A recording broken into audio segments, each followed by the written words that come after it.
Shalom, I give no praise unto Abashima, Shabashim, Kohakodash. The bonus unto the apostles of Great Millstone, and the honest brothers that be pushing His truth in sincerity throughout the four corners of the earth. And above everybody are coming out here to give you this truth for the grace and mercy of Yahweh, Bashim Shai, Bashim Kohakodash. Giving no praise unto Abashima, Shai, Bashim Kohakodash. It's going to be a pretty simple video, sort of catching up with all the information that's coming out right now.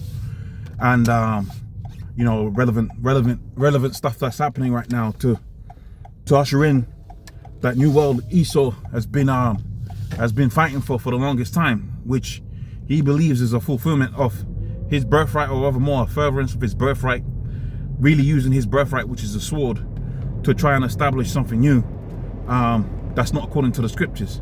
And what I mean by that is, we know according to the scriptures Esau had a defined period in which he was going to reign. In fact, the scripture talks about how that they was going to have it where their houses, they believe that their house is going to continue forever and ever, but the Most High set up his bounds that he cannot pass. And that's very important to understand as we see these things play out throughout the four corners of the earth, and play out, and in them playing out rather more, we got to all link it up to the prophecies. And the prophecy is important because it's going to let you know what's to come and what's happening right now. And indeed, the situation, although it might fluctuate in intensity or whatever, really we know that the MOTB must needs be made mandatory first before the World War III is on the earth. So we know we're not right at the end, but indeed we are at the end, if that makes sense. So what did I want to speak about?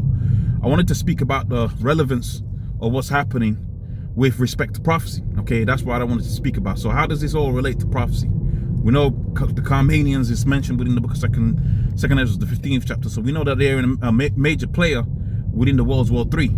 We know Babylon, which is America, is a major player in the World War III. We know Babylon itself, which is America, pursuant to the book of Psalms, the 137th chapter and the 7th verse, is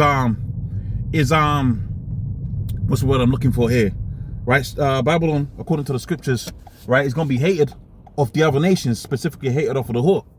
So when we put all of these ideas together and decipher what's just happened out here, really an image begins to formulate. Okay, an image begins to come together where we see a situation on the face of the earth where, you know, the tide's turning against America, tide's turning against Esau, but tide's turning against Esau, American Esau, more so than anything because he's more stout than his fellows.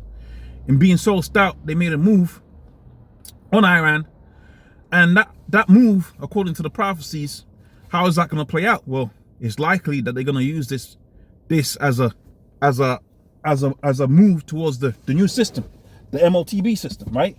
And what do I mean by that?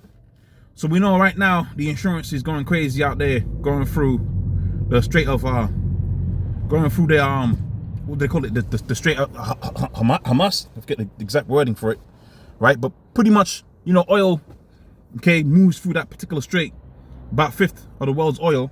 You think about the fifth of the world's GDP is dependent on that strait, and that's pretty much locked off. Some insurance companies ain't even insuring ships going through there. So that lets me believe that this particular move that we just seen is a play for the NWO, okay, a play for the chip. When I say I believe, but based on the videos brothers have put out there, all right, seeing certain things that's happened as a result today and so on and so forth, you know, this really should escalate. But we know according to prophecy, it won't escalate more than it is escalating. It is escalating, but to the intensity that you want the World War III, we know the MOTB must be made mandatory first. So it leads me to believe, okay, they're making a big push to crash the world's economies out there. And that's what we're really gonna see, right? That's what we're really gonna see. Oil prices are gonna go up, they're gonna go through the roof. That's gonna have a knock-on impact on everything. Freight, that's gonna have a knock-on impact on food. That's gonna have a knock-on impact on everything. Now, remember what happened. This is a good proxy for you, right?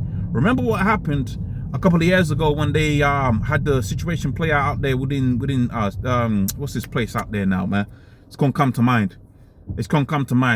Ukraine. Remember what happened out there? They said food's gonna be so expensive, and food became expensive.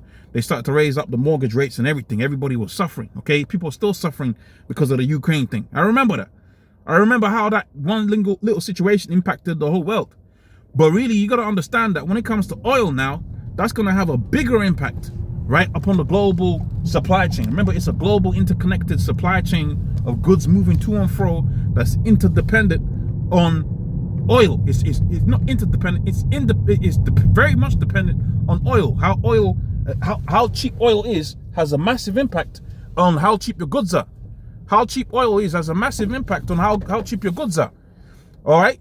So when you start to see these things play out upon the face of the earth, where insurance companies won't let you go through a particular place, all right, you know, the conflict is rising up, but you know, there's going to be a little rise up, and then, you know, it's going to be tense, but really it's not a World War III situation as much as we hope it was. We know, according to the prophecies, the MOTB must be made mandatory first. And we see these things, it's like, well, hold on a minute. This is what you know as the theater. Okay, we got to look like we're retaliating, but really we're in cahoots.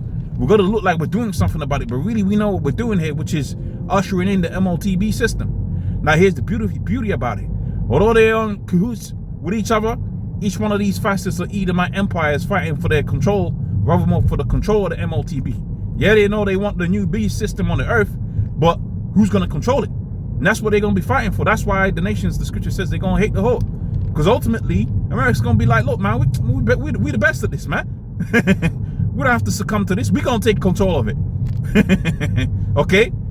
The scripture says that they shall be more stout than their fellows, right? And you see how Trump came up in there and said, look, man, some people going to have to die for this thing. Some people are going to be sacrificed for this MOTB, man. Some people are going to be sacrificed for this, man. All right? So it's beautiful. It's beautiful. But I truly believe that this is going to be a major play towards the ushering in of the new currency, right? Especially when we've already seen how all of this plays out. Okay, we've already seen how this could play out with the with the Ukraine thing. We've already seen a similitude of how these things play out on the face of the earth. How a little something that might seem little, or it's big, something that might seem little over there, or it might be big, or it might be intermediate. Doesn't really matter what classification you give it, but something that's over there is how it supplies the whole total global economy. Yeah, I think they're going to bring about that MOTB. I won't be surprised if the economies are crashed within the next couple of months. Remember, America's already struggling. Remember that. America's already struggling. Okay? All of these countries, as much as they have their their plans to be outside of the dollar or whatever, the global economy is still very dependent on the dollar. So when the dollar suffers, everybody suffers, right? When America suffers, everybody suffers, right? Okay? When oil prices go up, everybody suffers. So you see, throughout the four corners of the earth, all of these economies are already struggling intentionally by means of that fiat currency. They're already struggling by means of that fiat currency. So what do you think is going to happen, man? What do you think is going to happen when it's 50% more expensive to transport? Okay? Because the price of oil has gone up 50%. The customer always has to pay, right? The cost gets passed down. What do you think is going to happen? What do you think is going to happen? It's very simple. The economy is going to be crashed, but we know they always wanted to crash the economy in order for you to be offered what their version of a better economy is, which is, he calls it all, both small and great, rich and poor, to receive a charagma within their right hand or in their foreheads, that no man might buy or sell. They ain't going to be talking about the tariffs. They ain't going to be talking about, oh, it was because of the tariffs and this, that, and the third. Remember, the economy was already fractured. It was already, like, you make a move on somebody and they're already injured. The economy was already injured by means of them tariffs, right? Economy was already injured, specifically America. Economy was already injured by means of them tariffs. Now you're going to shut off the oil supplies. Now you're going to have it to where oil is going to be, 10% more expensive, 20% more expensive. Bruh, it's going to be peak out here, man. But knowledge, wisdom, and understanding shall be the stability at our times. And that's why it's so beautiful that the Most High allowed us to know these things are coming to pass. You might think about it and worry and say, oh, how am I going to get to work? But there ain't going to be no work at some point. You see? Got to see the bigger picture, man. You got to see the bigger picture. What's the bigger picture? All of these little schemes and plays is just a route towards Yahawashi coming. That's what it comes down to. All of these little plays that Esau's doing, it's just the path towards Yahawashi, man. That's what it is. All the suffering that we're going to go through, we're going to suffer, man. The scripture talks about is the time of Jacob's trouble. The hour of temptation. You're going to suffer, man. You're going to be uncomfortable. Right? Although it's uncomfortable to think about being uncomfortable, you're going to be uncomfortable. Get your mind right, man. Get your mind right with your Yahweh Hashem outside, man. As the Most High is working out here, get your mind right. It's like, okay, all right. What we doing here, man? We actually out here just playing on a little PlayStation. You do a little video every now and again, but really you're not really in the right mind frame with this truth. Or are you really preparing your mind with what's about to come out here? No food, no work. Scripture says that what? There ain't gonna be no work for the head of the tail. These are the types of situations where with these things come to pass upon the face of the earth. These things come to pass upon the face of the earth in a material sense.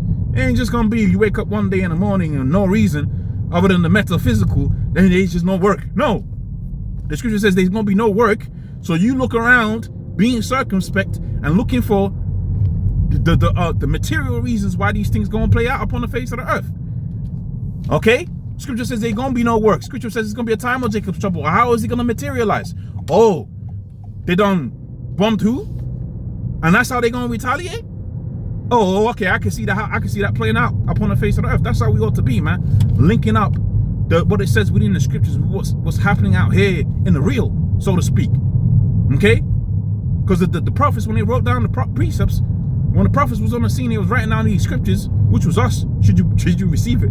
Like you're doing a video and you got to upload it on YouTube. Well, they uploaded it into the manuscripts. they like you see on the YouTube, you hit the transcribe button. They transcribed it on paper. You that guy, man. You that guy, man. Should you be off the elect? You're that guy that wrote. You might have been Ezekiel. You might have been Isaiah. All right? You might have been the people that saw these particular things, but when they saw these things, they wrote it shorthand. They just said there wasn't gonna be no work. They didn't say Iran's gonna, the United States of it. No, that would have been too easy. These scriptures have been written as a stumbling block until the unlearned, right? When they see these things play out, they don't know how to link up everything. Foundations is all over the place. And really, I'll say this, man, you don't necessarily need to be able to break down everything yourself. Just look, man, there's teachers that's already been set up. Now, it's good if you can break it down and you want to work up to being able to break it down. But when it comes down to it, Jake is just lazy and they don't want to watch the apostles. They don't want to watch the brothers that are in the right spirit. They don't want to get down with the scriptures because it makes them feel uncomfortable. Brother, get ready to feel uncomfortable, man. Uncomfortability is on its way in a major way. Okay? You've lived this comfortable life, right? No major war, no major conflict within your whole lifespan, right? And now it's time to be uncomfortable. There's a time for everything. This is a time to be uncomfortable in order for the kingdom to be ushered in. And this is how it's materializing on the earth. Okay? It's materializing on the earth, just like how the scripture says. His look was more stout than his fellows. Man came up on the this Edomite, right? This mayonnaise warrior, the master of the eagle himself, came on a TV screen and says, look, man, people are gonna have to die for this thing, man. Like a gangster. Right? Like a real crimson gangster. I came up in there and said, look, man, you're gonna die. Some of these Americans, they're gonna have to die, but that's all right. I did it. Yeah? Look, he's more stout than these fellows, man. He's proud. But that's all good. Okay? Prophecy's gonna play out, man. Prophecies are gonna play out, and that's just a beautiful thing. We're gonna see this thing. We're seeing this thing in our lifetime play out, materializing what the prophets have been writing down for thousands of years, man.